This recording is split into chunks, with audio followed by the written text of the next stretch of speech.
মহাভারত ভারতীয় শিক্ষা সংস্কৃতি, রাজনীতি, ধর্মনীতি, আচার আচরণের এক মহামিলন গ্রন্থ।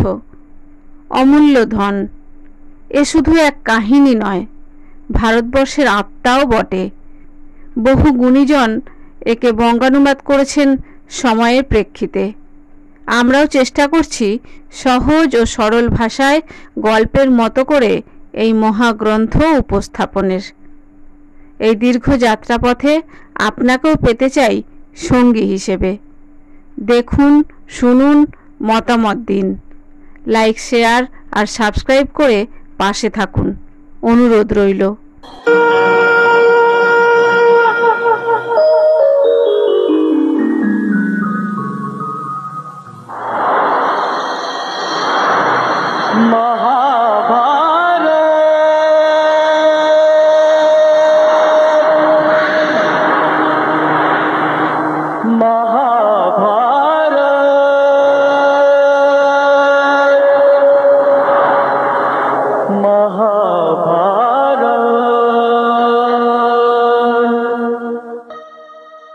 পাণ্ডবদের গুণ, বীর্য আর জনসমর্থনে হস্তিনাপুর মুখর।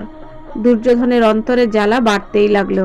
একদিন মাতুল শকুনিকে নিয়ে সে ধৃতরাষ্ট্রের কাছে গেল। দুর্যোধন বলল, পিতা, প্রজারা আপনাকে ও পিতামহ ভীষ্মকে পাশ কাটিয়ে যুধিষ্ঠিরকেই রাজা করতে চায়। আপনি অন্ধ বলে সিংহাসন পাননি, পাণ্ডু পেয়েছিলেন। যদি আবার তাঁর পুত্ররা উত্তরাধিকার সূত্রে রাজ্য পায়, তবে কৌরবরা চিরকালই অবহেলিত থাকবে। তাই কৌশলে তাদের বারানবতে পাঠিয়ে দিন, তাহলেই আমরা নিশ্চিন্ত। ধৃতরাষ্ট্র প্রথমে দ্বিধাগ্রস্ত হলেন। বললেন, যুধিষ্ঠির যেমন পাণ্ডুর ন্যায় প্রজাদের প্রিয়, তাকে নির্বাসন দিলে ভীষ্ম, দ্রোণ, বিদুর প্রমুখ বিরোধিতা করবেন। কিন্তু দুর্যোধন কৌশলীভাবে আশ্বাস দিয়ে জানালো, আমরা অর্থ ও সম্মান দিয়ে প্রজাদের বশ করেছি। ভীষ্ম নিরপেক্ষ। দ্রোণ অশ্বত্থামার জন্য আমাদের দিকেই হবেন। বিদুর গোপনে পাণ্ডবদের পক্ষ নিলেও তিনি একা কিছু করতে পারবেন না। আপনি শুধু অনুমতি দিন। শেষ পর্যন্ত ধৃতরাষ্ট্র সম্মত হলেন। মন্ত্রীরা পাণ্ডবদের কাছে গিয়ে বারানবতের সৌন্দর্য ও পশুপতি উৎসবের বর্ণনা করে তাদের যেতে উৎসাহ দিলেন। বললেন, বারানবত এখন পশুপতির উৎসবে সরগরম। গানের দল, শিল্পীদের সমাবেশ, মেলা, অদ্ভুত সুন্দর দৃশ্য। সেখানে গিয়ে উৎসব দেখো। ব্রাহ্মণ, গায়ক, শিল্পীদের দান দক্ষিণা দাও। কিছুদিন বিশ্রাম নিয়ে এসো। যুধিষ্ঠির ধৃতরাষ্ট্রের অভিপ্রায় বুঝতে পারলেও অসহায় অবস্থায় রাজি হলেন। ভীষ্ম, দ্রোণ প্রমুখের আশীর্বাদ নিয়ে মাতা কুন্তী ও ভ্রাতাদের সঙ্গে তিনি যাত্রা করলেন। দুর্যোধন তৎক্ষণাৎ পুরোচন নামক এক মন্ত্রীর হাতে দায়িত্ব দিলেন। তাকে গোপনে নির্দেশ দেওয়া হলো, শন, মোম, ঘৃত, লাক্ষা ও দাহ্য পদার্থে নির্মিত একটি প্রাসাদ বানাও। বাইরে যেন বিলাসবহুল গৃহের মতো হয়, ভিতরে যেন অগ্নিগৃহ। পাণ্ডবরা সেখানে উঠলেই একদিন অগ্নি সংযোগ করা হবে।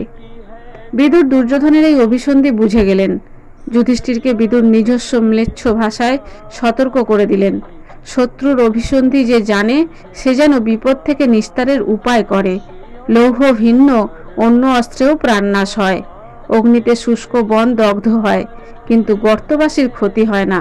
মানুষ সজারুর মতো গর্তের পথে পালিয়ে আত্মরক্ষা করতে পারে। যে লোক নক্ষত্র দ্বারা দিক নির্ণয় করতে পারে এবং পথ চিনে রাখে, সে নিজেকে এবং আরও 5 জনকে বাঁচাতে পারে। যুধিষ্ঠির বিদুরের কথা বুঝলেন এবং মন স্থির রাখলেন। পথে মাতা কুন্তী যুধিষ্ঠিরকে প্রশ্ন করলেন, বিদুর তোমাকে অবদ্ধ ভাষায় কি বলল? উত্তরে যুধিষ্ঠির জানালেন, মাতা, বিদুরের কথার অর্থ ছিল আমাদের ঘরে আগুন লাগবে, পালাবার জন্য যেন আমরা পথ চিনে রাখি। পাণ্ডবরা বারানবতে পৌঁছতেই নগরবাসীর উল্লাস। পুরোচন নিজে এসে অভ্যর্থনা জানালো। প্রথমে সাধারণ এক গৃহে আতিথ্য দিল। দিন 10 পরে অত্যন্ত জাঁকজমক করে নতুন প্রাসাদে নিয়ে গেল।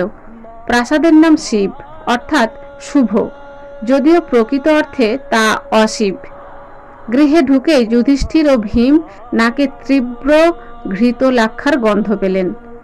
ভীম ফিসফিস করে বললেন, আগ্নেয় পদার্থে বানানো গৃহ, এটা সরাসরি ফাঁদ।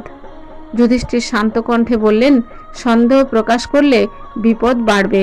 পাপী পুরোচন আমাদের দগ্ধ করতে চায়। আমরা সন্দেহ করছি জানলে আমাদের বল প্রয়োগে হত্যা করবে। আমরা এখানেই থাকব। মৃগয়ার ছলে আমরা পালানোর গোপন পথ খুঁজে রাখব। আর এই যতুগৃহের ভূমিতে গর্ত করে আমরা বসবাস করব, যেখান থেকে আমাদের নিঃশ্বাসের শব্দও কেউ শুনতে পাবে না। সন্ধ্যায় নিঃশব্দে এসে উপস্থিত হলেন একজন। বললেন, আমি খননবিদ, বিদুর আমাকে পাঠিয়েছেন।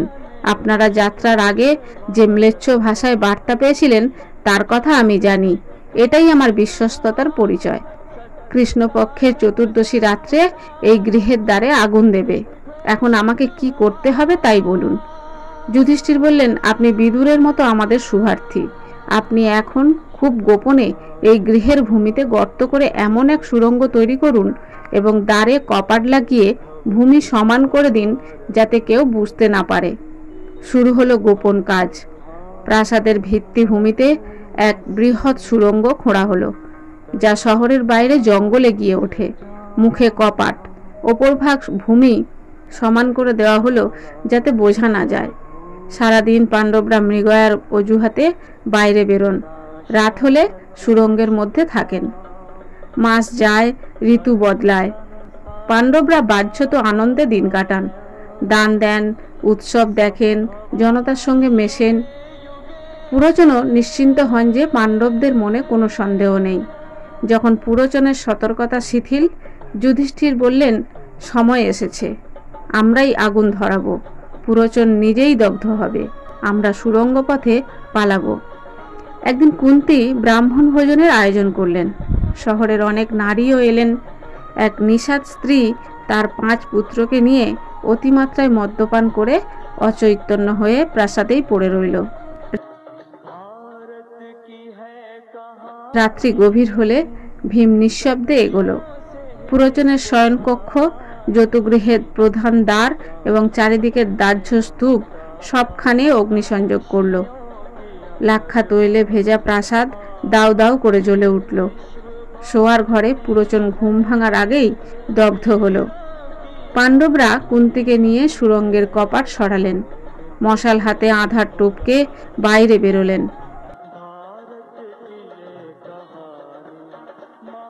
আগুনের ঝলকানি আর তাপে নগরবাসী জেগে উঠল। শহর জুড়ে গুঞ্জন, আগুন আগুন। রাজ্যবাসী বিলাপ করতে লাগলেন, ধিক ধৃতরাষ্ট্র আর দুর্যোধনদের, যারা নির্দোষ পাণ্ডবদের শত্রুর মতো হত্যা করল।